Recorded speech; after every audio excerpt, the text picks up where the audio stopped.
again, and welcome to the Turks and Caicos Islands Let's Move Health Talk Shows. I am your host, Tamika Handfield, and I am excited to be sitting and sharing with you in this show, as well as all of the upcoming shows that we have planned for you. I'm a registered dietitian with Nutrition in Demand. Nutrition in Demand is an organization, a nonprofit organization whose aim is to raise awareness to the importance of health and healthy eating. The objectives of these shows are to share current information and discuss benefits of optimal behaviors to develop and reinforce healthy lifestyles, to educate residents on establishing lifelong nutritional and fitness goals, to reduce risk of chronic disease among residents by helping viewers identify and avoid problematic behaviors, and to use the power of individual stories to understand, inspire, and improve health within the Turks and Caicos Islands. We would love to hear your feedback, so please feel free to drop your questions or your comments in the comment section below, and we would do our very best to respond to you in a timely manner. So if you missed the last show where we were sitting and talking with nutritionist Mrs. Lakeisha Wilson, no worries, because when it's nice, we do it twice. And so we are joined again today by with Miss Wilson, and I would give her the opportunity to introduce herself for persons who may have missed her the first time, and so you can learn about who she is and what she does. Hi, Lakeisha, welcome back again. Hi, Tamika. Thank you once again for the invitation to be a part of this show. And it is always a pleasure to be in your presence. Thanks again for having me. So listening audience, I am Lakeisha Wilson. I am a nutritionist with the Ministry of Health. I have a 21-year career in the area of dietetics and nutrition. I originally started out as a food and nutrition teacher, and I received my Bachelor of Science in Clinical Dietetics and Nutrition from Georgia Southern University in Statesboro, Georgia. I'm also a certified lactation consultant and a food safety trainer, and I'm also a member of the Caribbean Association of Nutritionists and Dietitians. I am currently working with the Ministry of Health and Human Services, and I collaborate very often with the Health Promotion Unit to help promote health and nutrition and plan disease prevention activities to help reduce the risk of chronic diseases amongst the population here in the Turks and Caicos Islands. I also frequent various health shows, the Health Matters Show, and I currently publish articles with the GEMS magazine. I would definitely like to say that I have a passion for nutrition, and I am very excited to be a part of the Let's Move campaign and all of the activities. Well, thank you, Lakeisha, for accepting our invitation again to come and sit with us and share some of your knowledge with Turks and Caicos Islands. We are still at the beginning of this new year, 2022, and I know January is quickly passing, but we're still at the beginning of the year. And at the beginning of the new year, persons usually make resolutions, and those New Year's resolutions, tend to be health related, and more specifically, weight loss related. Persons want to lose weight in the coming year. So with that being said, what is one piece of advice, Lakeisha, that you would give someone who comes to you and wants to lose weight? Wow, Tamika, that is a fully loaded question for nutritionists, and you know that. I mean, it's really hard to say. It's kind of difficult to pinpoint one because there are so many. Right. But definitely after going through the initial consultation with the client or the patient and having reviewed their dietary history, probably go through a food questionnaire. Maybe after having done that, you can kind of pinpoint exactly what piece of advice would really do the trick.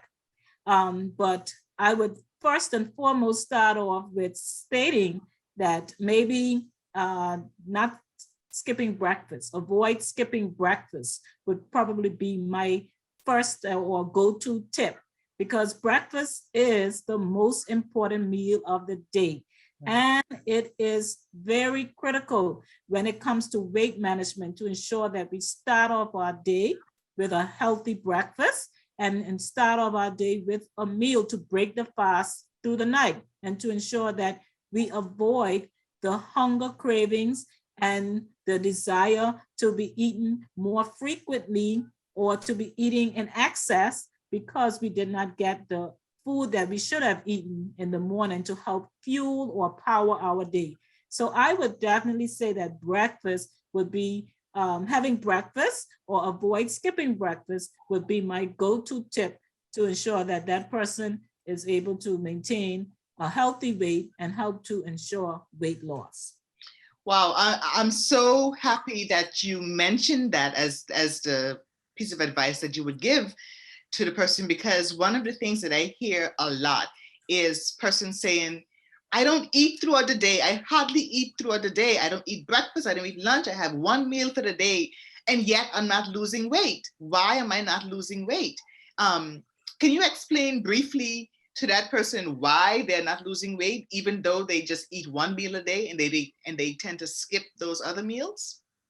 Okay, so they're not losing weight because the body is thinking that they are in starvation mode. The body is thinking that it's trying to conserve on the food or the energy that it has. So it's actually holding on to the fat, holding on to the calories, the protein, everything that is being consumed. And so for that reason, instead of the person actually losing weight, they will be gaining weight because they're getting the opposite effect.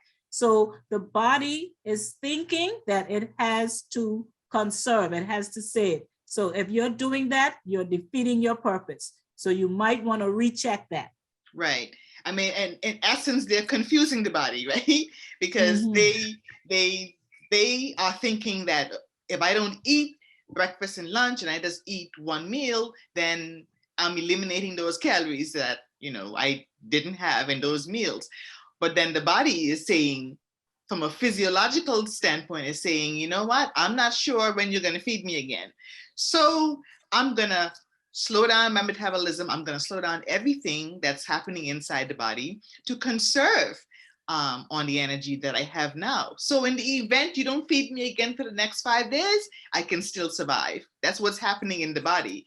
So that's what's happening. So you're getting the exact opposite of what you think you should be getting. And then the other reason why you're not losing weight is because what tends to happen in that one meal that you're having, yeah, you may have skipped breakfast and lunch, but what tends to happen in that one meal is that you tend to overeat, right? So you tend to take in a whole lot more calories than you would have had you eaten breakfast and lunch throughout the day. So that's tending to what is happening to prevent your weight loss. Is that correct, Lakeisha? Oh yes, exactly. So you're actually consuming more calories than you need. And if you're trying to lose weight, you need to be consuming a little less calories. And especially you should be exercising to help balance that out. Yes.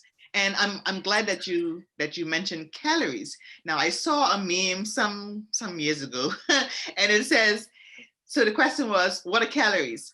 And it says, calories are tiny little creatures that hide in my closet and sew up my clothes a little bit every night. So I'm sure we know that's not true. That's not what a calorie really is. But just explain what a calorie is to those persons who are listening. Explain what a calorie is and how does a calorie or calories affect weight loss, weight gain, or weight management, maintenance, sorry. Okay, so basically we know that weight, balancing our weight is actually like a balancing act, but the equation is simple. If you eat more calories than you burn, you can gain weight, right? And if you eat fewer calories, then you actually burn more calories through physical activity, you will lose weight. So that's the basis of it. You need to always remember that if you consume more calories than you're actually burning calories, that will equal to, all right. So if you have a sedentary lifestyle and you're constantly sitting down, watching TV, you're not getting up, you're not moving, you're at work all hours of the day and you're not moving, you're not getting up, that is going to equal to excess weight, excess calories not expended, right? So persons have to keep this in mind when they're trying to keep their weight in check. Right. So let's tell them a little bit about what a calorie is as well, so that they understand how they factor in to weight loss or weight gain. Okay, so your calories is your energy expenditure, what you're expending, all right? And this can be, we term it in kilojoules, right? And in the world of nutrition. And so, say for example, for carbohydrates, we usually get 4 grams per serving. For protein, it's 4 grams, and for fat, it's 9 grams. And that's how we kind of calculate how much you will actually get from each category or each macronutrient group. That's how much you would actually get. Right. So one easy way that that persons can remember what a calorie is almost like asking, what's the temperature, right? You go outside and you're like, it's very hot today, or it's very cold. What's the temperature? And they tell you a number either in Fahrenheit or Celsius, right? So that the Celsius or the Fahrenheit is the unit that you're measuring the temperature in. So it's the same thing that Lakeisha was saying goes for calories. It's the unit of measurement that how we measure the amount of energy that the food is given to us. So that's basically what a calorie is. It's just a unit of measurement, that she was referring to. So based on that, with that said, Lakeisha, how much calories then should a person be eating if they want to lose weight or gain weight? All right, so we usually say for the general recommendation is about 2,000 calories a day for women and 2,500 for men. Right. All right, that's the general recommendation. That's for weight maintenance or weight loss or weight gain? That's for weight maintenance. But for weight loss, in order for the person to lose at least a pound a week, you try to do at least 30 minutes of physical activity most days to reduce your daily caloric intake, and by at least 500 calories. Right. Okay. And your caloric intake should not go below 1,200 calories for women and 1,500 calories for men. Right. Except under the supervision of a health professional in the case if you're hospitalized, or if you have if you're being treated outpatient, and you would be under proper supervision by the dietitian or nutritionist. Right. And that's very important that you mentioned that, because a lot of these fad diets, they restrict your calories drastically, and then you end up doing more damage to your body than good. So it's important that you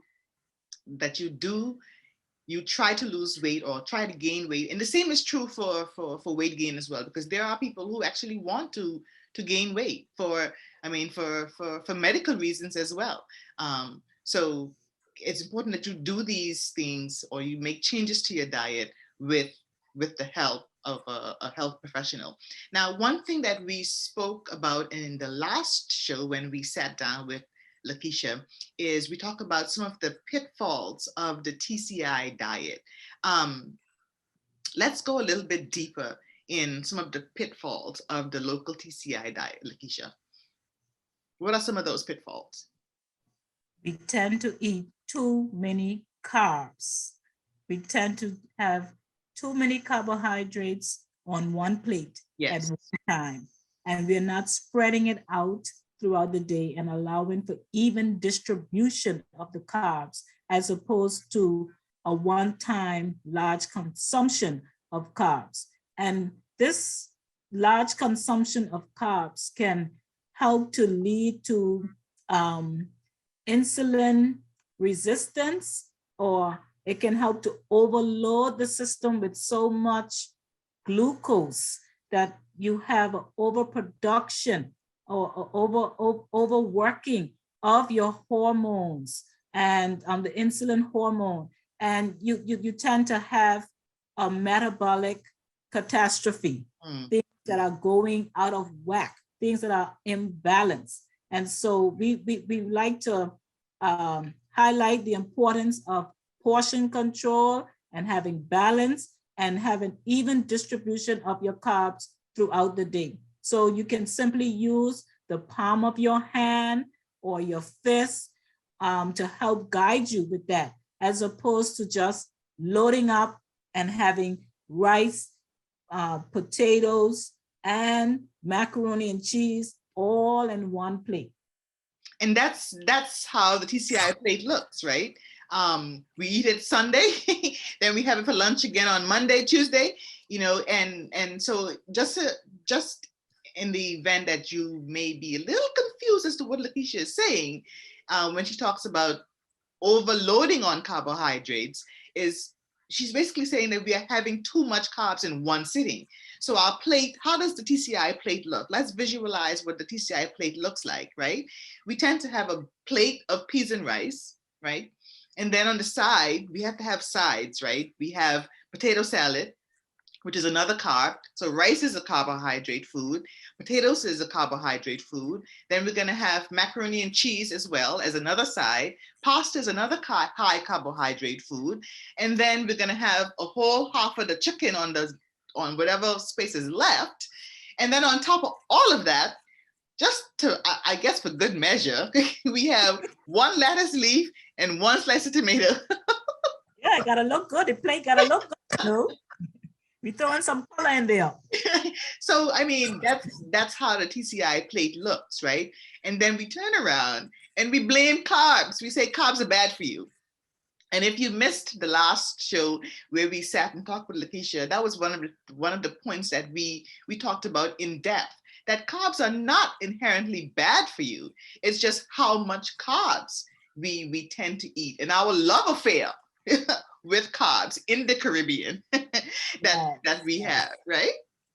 Yes, and because we know how to make our food nice, and we like to have a little bit of everything because we feel like we're missing out. Yes. So it's not good enough to just have one meat, and even though we're not talking about protein, but Sunday dinner you have two meats. You got chicken and you got beef because it's Sunday and you got to splurge, and so we want to have double of everything. And we also got to remember that over the years our serving sizes have dramatically increased. Yeah. What used to be a 2 ounce or 3 ounce serving is now double or triple in some cases. Right. And so constantly getting more and more calories, more food than our body actually needs. And this ends up affecting our health. It causes increased risk for obesity, and we see an increased risk of type 2 diabetes, especially for those persons who are consuming large amounts of carbs. They are overloading their system with all of this extra sugar, and this extra sugar is gonna go nowhere but into the cells, and then it's going to be reading in the blood. When we check the blood glucose levels, it's going to be high. So think about restricting, or I probably not use the word restricting, but think about using proper portion control when you're laying out your serving sizes for your carbohydrates. Yeah, and that's very important, and that's the other point I wanted to get to as well. But I also want to point out, you talked about type 2 diabetes. Years ago when I was doing my master's degree, this was, I don't know, 10, 12 years ago, a literature I was reading, a paper I was reading was talking about how this generation of children will be the first to die before their parents, right? Yes. I mean, and the paper almost dropped from my hands because I couldn't believe that, right? And it's all due to what we feed our children, right? And they were saying, well, of course, they said that this generation would be the first to die before their parents if we don't make some changes in the way that these children are eating. Because pediatricians are now seeing so many more cases of type 2 diabetes. Type 2 diabetes is diabetes that's usually has been what's called an adult onset diabetes, right? Based on lifestyle, food choices and so forth. But now pediatricians are saying that they're seeing these kinds of diseases in children, right? That's scary, right? That's Yeah. scary as a parent to think that, based on what I feed my child, he or she can develop these diseases and even die before me. So that's scary. So that's something that we should think about as parents, even, not even when we're feeding ourselves, but when we're feeding our children, think about what we are feeding them and what we want their future to look like. Any input, Lakeisha? Exactly. Yes, exactly. And I think that's why it's even more important for parents to recognize that they have a very strong instrumental role in playing in their children's lives and helping to instill the healthy eating habits and behaviors that their children need in their growing years. These are their growing years, so that they should lay down a good foundation. Teach them the basics of nutrition so that they can use these very same principles as they go through life. And also parents ought to model that behavior so that the child can adapt and learn these behaviors and carry it through adulthood. Yeah, it's very important. I mean, we know that children, we tell them things and they don't do that, right? They do what they see us do. They look at our behaviors and they learn from that. And we understand, both Lakeisha and I understand very well, because we're both moms, we're parents. So we understand the struggle. We know the struggle is very real, trying to teach kids, how to eat healthy, because I teach my son from when he was a kid, and he still makes bad decisions, right? He still does it. So we understand the struggle is real, but it is important that as parents, we teach them these things. We show them, right? We model these behaviors for them. Let them see us reducing our portions and not just, overeating, right? Because if they see us doing it, then guess what? They're going to do it, because we can't tell them any difference, right? Because they're going to tell you, but I see you doing it, mommy. You always do it, right? So why can't I do it? So it's very important that we model these behaviors for our children, right? And Lakeisha mentioned the importance of portion control. We talked briefly about it in the last show, where she talked about where we have um, a scenario now where we have portion distortion, you call it, Lakeisha? Yes, Yes. yes. So can you elaborate a bit more on that for us? Okay, so portion distortion is basically where we have the serving sizes they they're no longer normal. They're abnormal. They are norm. Okay. Let's look at your traditional can of soda back in the day, or I should say bottle of soda. You look at the traditional bottle of Coca-Cola, it was probably 6 ounces, or maybe 8 ounces the most. I can't exactly recall, but they were small in serving size. But now you can get a 22 liter, and you can get, Yes. I mean, it's like there's no end to it. And then in almost every product. So they give you all of these increase, or what we call super size. Right. And super sizes give us the illusion that, hey, we getting a bargain, we getting a deal, and we end up consuming not some of it, but all of it. And Mm-hmm. that equals to extra weight, extra calories, extra pounds. And so it's not to our benefit, it's actually to our detriment. Yes, that's a very important point, because a lot of us grew up in what's called the clean plate club, right? Where your mom taught you eat all that food on the plate, because there's some child somewhere in the world who who And wishes they nothing to eat. who wish they had food to eat, and you can't be wasting this food, right? So Yes, so yes, we have been taught how to clean our plates. So that's now right. imagine that now, where we grew up with that, and now we're getting larger portions, right? So we're still in this mindset that we have to clean our plates, but Clean we're our eating plate a whole lot more, a lot right? more. So imagine, and then coupled with that, our behaviors have become a whole lot more sedentary than our parents or our grandparents, right? Oh, Like yes, our yes. grandparents, they walked everywhere. They were. They worked manually hard, right? What do?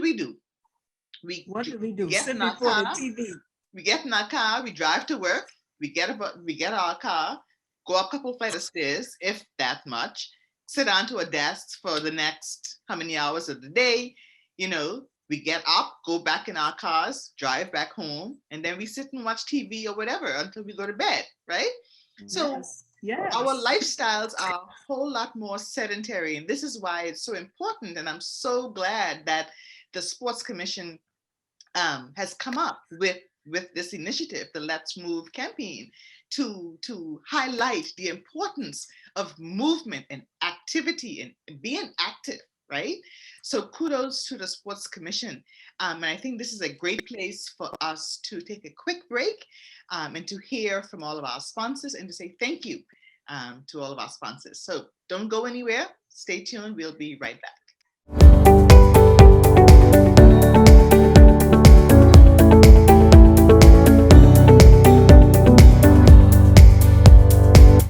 And welcome back to all of you, who have joined us. Thank you for joining us, for our show. We are sitting and talking with the Ministry of Health nutritionist, Mrs. Lakeisha Wilson.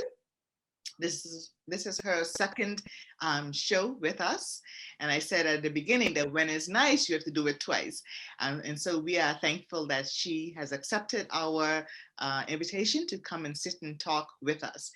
Please remember, guys, you can invite your friends, let them know if this is something that you think that they would find interesting or helpful or informative. Please invite them, to tune in with us. Also, if you have questions or comments for either Lakeisha or myself, please feel free to drop those comments in the comment section below. And as I've been saying, that we would do our best to get back to you in a timely, manner. So before we went to the quick commercial break, we were talking about portions, and, um, how portion sizes have gotten larger and larger over the years. And that's one of the pitfalls within the TCI diet. We tend to eat larger portions. So, Lakeisha, is there a difference? Because I've been hearing you talk about portions and then serving size. Is there a difference between portion and serving size? Yes, Tamika, there's a difference. A portion is actually how much food you choose to eat at one time, Okay. whether you're in a restaurant or from a package or you're eating it at home. All right. So it's actually how much food you choose to eat at one time. Um, a serving size or a serving is actually the amount of food that is actually listed on a product's nutrition facts label. And most of us should be familiar with that. It's the food label that's at the back or the side of a particular product that you're purchasing. Different products have different serving sizes. So this basically highlights the difference, that one is actually how much food you choose to eat at one time. And that could be, it's individualistic. It depends on what it is you're eating also. And it depends on whether or not you're eating it in a restaurant, from a package, or at your actual home. Or maybe you're at school. And the serving size is the amount of food that's listed on a product's nutrition facts label. Right. Okay, gotcha. So let's talk a little bit about, portion control and moderation, right? Because we touched briefly on that in the last show. We talk about moderation and how important it is um, to eat foods in moderation, right? So how does portion control and moderation happily coexist? Okay, they happily coexist by us always remembering that portion control helps you to get the benefits of the nutrients from the food that you're eating without overeating. Mm-hmm. Right? So portion control means choosing a healthy amount of a certain food. It's all about balance, okay? And choosing a healthy amount. So you're not eating in excess. You're eating what you need, what is required. And portion control is also important because it helps you to digest food easier. You're Mm-hmm. not eating tons of food at one time. You're eating what is necessary. And so in that way, it will help you to reach or maintain a healthy weight. All right. And Right. then eating in moderation. And this is a word that I love to use. I use very frequently, very often, because I'm one of those persons that don't believe on basically going on a diet. I believe in moderation, Mm-hmm. focus on moderation because it is more practical to do. So it means eating only as much food as your body needs, not what you want, not everything you see, you want, you eat, eating what your body needs. Right. And at the end of the meal, you should feel satisfied. You shouldn't feel stuffed or overfull or uncomfortable, right? And moderation does not mean completely eliminating the foods that you love. Mm-hmm. Get me wrong now, but instead it means eating them selectively. So Mm-hmm. here my choice of words, Right. okay? Eating them selectively. Right. And you know, I am reminded of the song. I think you know what? I'm not even gonna say the year. I think the song came out because I'm gonna date myself. But just the Yeah. mere fact that I'm gonna call this singer's name dates myself already. Janet Jackson had a song, "What Have You Done for Me Lately?" Right? Yeah. And so it's the same idea with our foods, right? We choose foods based on what the food can do for our bodies, right? So if, for example, let's say for example, we have a urge or we want a craving. We have a craving for fried chicken, right? So fried chicken may not be the best choice, but there's nothing wrong with eating a piece of fried chicken in moderation, right? Every so often. It's not going to be like your go-to food every day, right?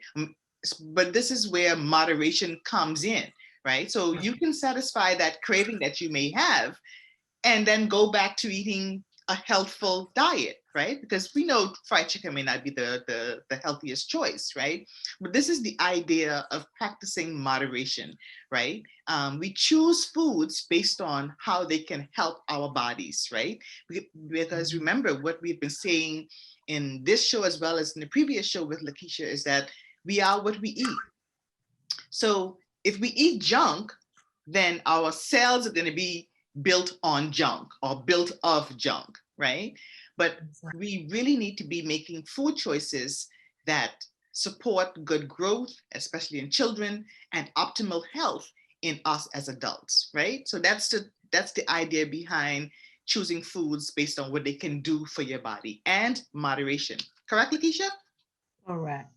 Well said. Yeah, yeah. So I touched briefly on cravings just now, right? How can Yeah. we, as nutritionists or dietitians, help persons to control those cravings? Wow. Cravens, it's tough.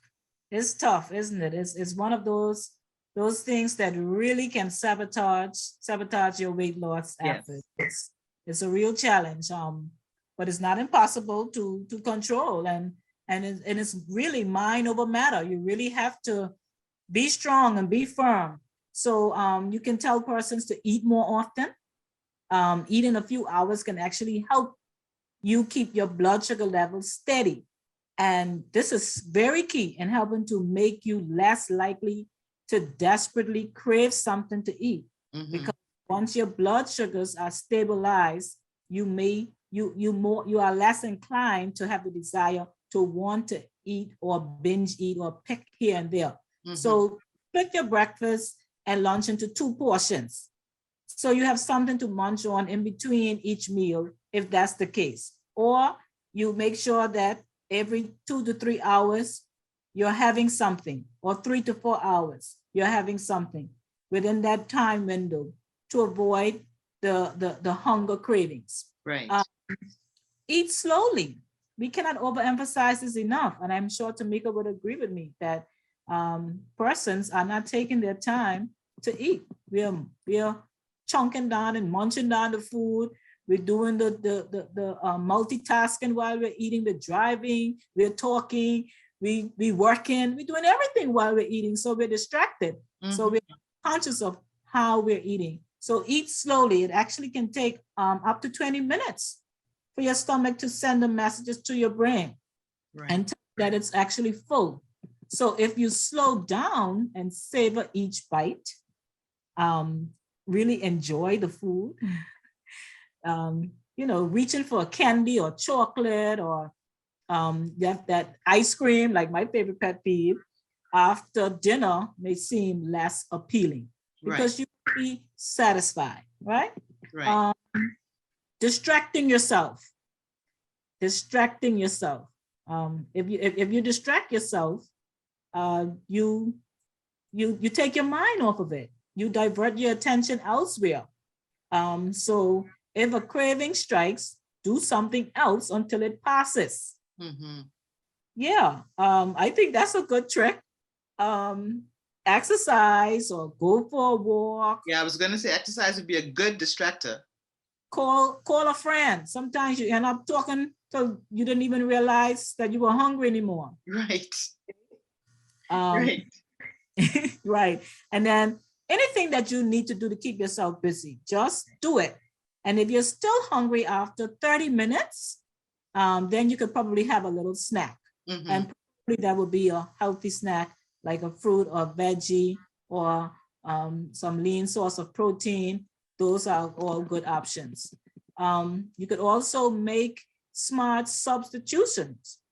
So instead of if you're craving a cupcake from your favorite bakery, or if you have a special one that you normally pick up when you go to the store, if that's what you're craving, then maybe you should try to make your own recipe and tweak it up a little bit and incorporate a little bit more healthier options, like substituting some applesauce, or you could add some vegetable to it.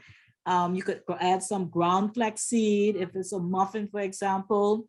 But these are all ways that you could help to introduce a little more nutrition or make it more nutrient dense. And that way you could still satisfy your desire for sweetness without kind of sabotaging your weight loss efforts. Yeah. Yeah, it's very important, right? It's very important that the taste is not compromised, right? Because one main way we choose foods is based on the taste and our preference. Our taste buds tells us whether we're gonna like this food or not.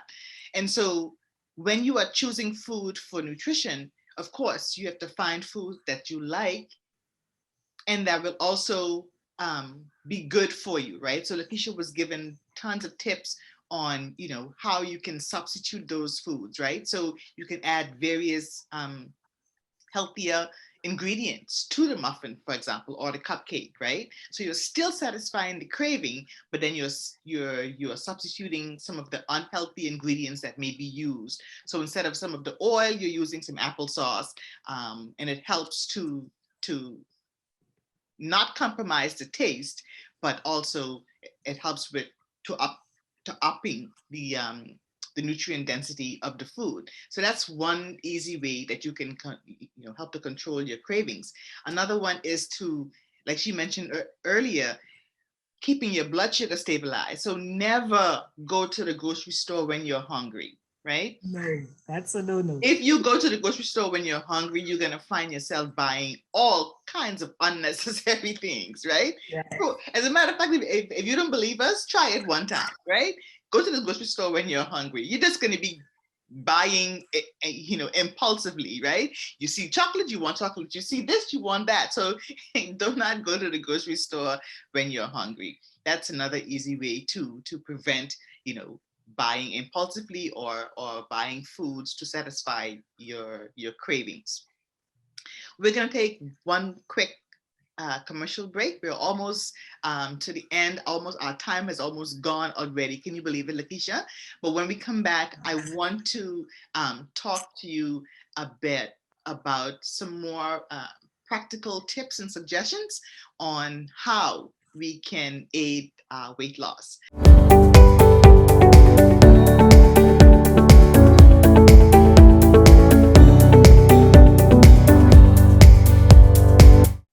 And welcome back to our show.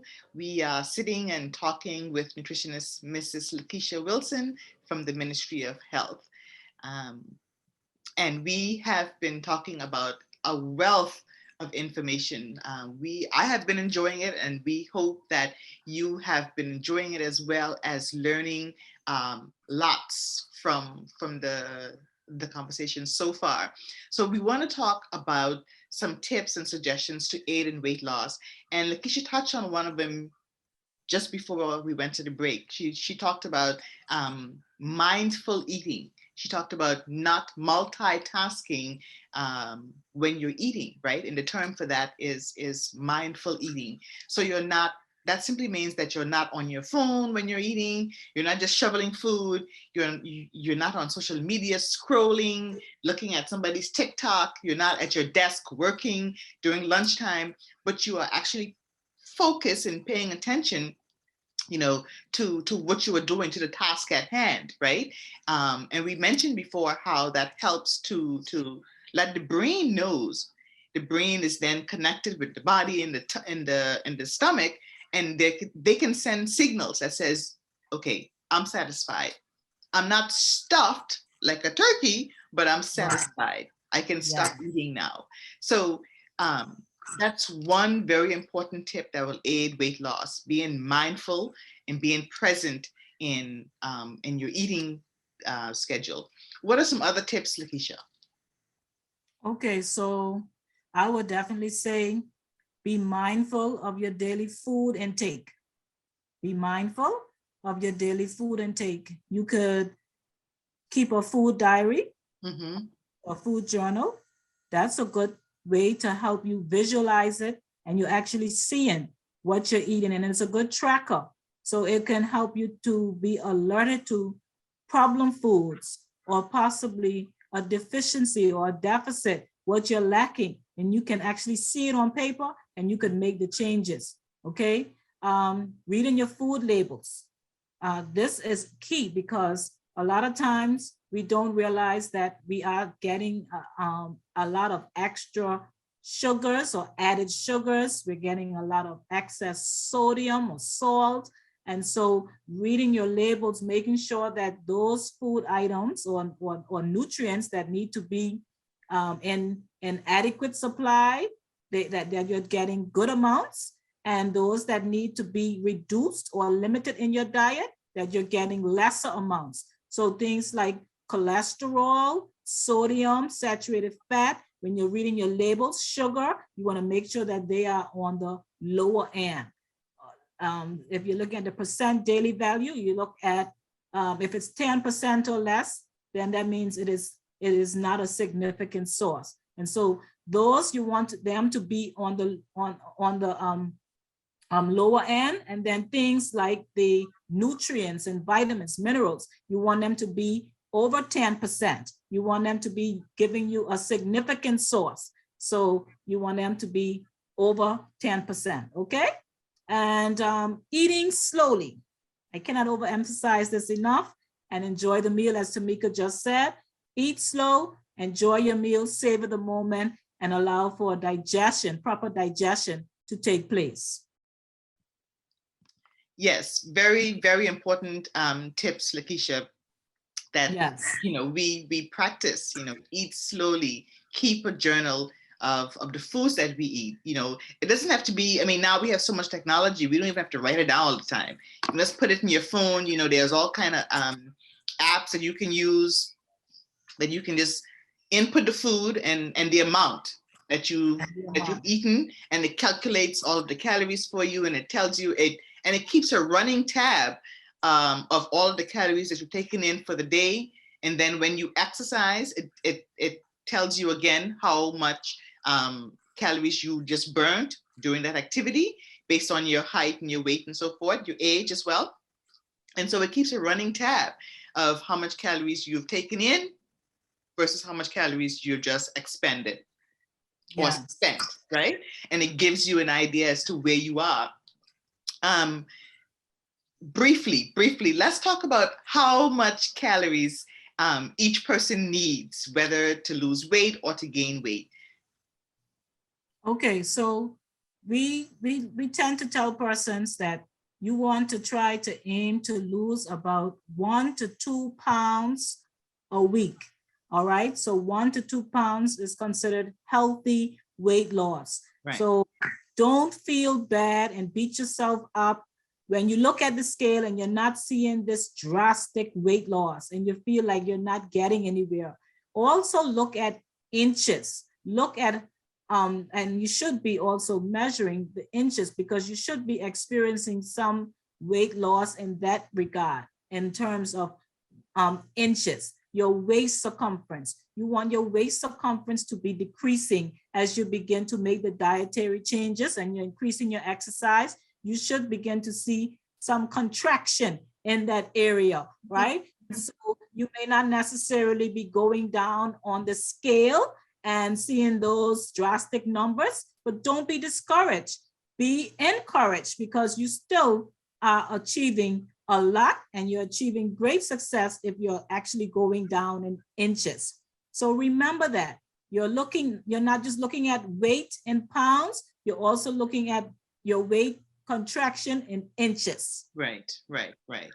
And that's important. You are more than the number on the scale. Yes. Remember, at the end of the day, we're eating for overall health, and weight loss is just a great byproduct of overall eating healthy, right? And so that's our goal, right? Lakeisha, the time has gone too quickly. There's so much more I wanted to talk to you about, and there's so much nutrition to talk about. We get excited about this, right? And hopefully everyone else can sense our excitement about this. Guys, we hope that you have enjoyed this session with us. We want to say a huge thank you to Lakeisha for spending some time with us. Two shows. I'll see if I can get it back on for another one sometime later on down. But we are thankful that she said yes to these 2 shows. Guys, we have some more shows lined up for you. We have shows with fitness professionals. We have shows with individual stories of people who have actually done this. So Lakeisha and I have been talking about the theoretical part of it, but we have shows lined up with people who have actually done the practical work and have the results to show for what we've talked about during these last 2 shows. We also have some shows lined up with dentists. And yes, I know that's exciting, because you want to know, how does the Let's Move campaign tie in with dental? Great. Stick around for that show, and we're going to talk to you about how your dental health affects your overall health. So we are excited about all of the shows that we have planned coming up for you. Thanks again to Lakeisha. Guys, until next time, remember to leave your comments and questions in the comment section below. And until next time, stay great, stay healthy. We'll see you again. Bye.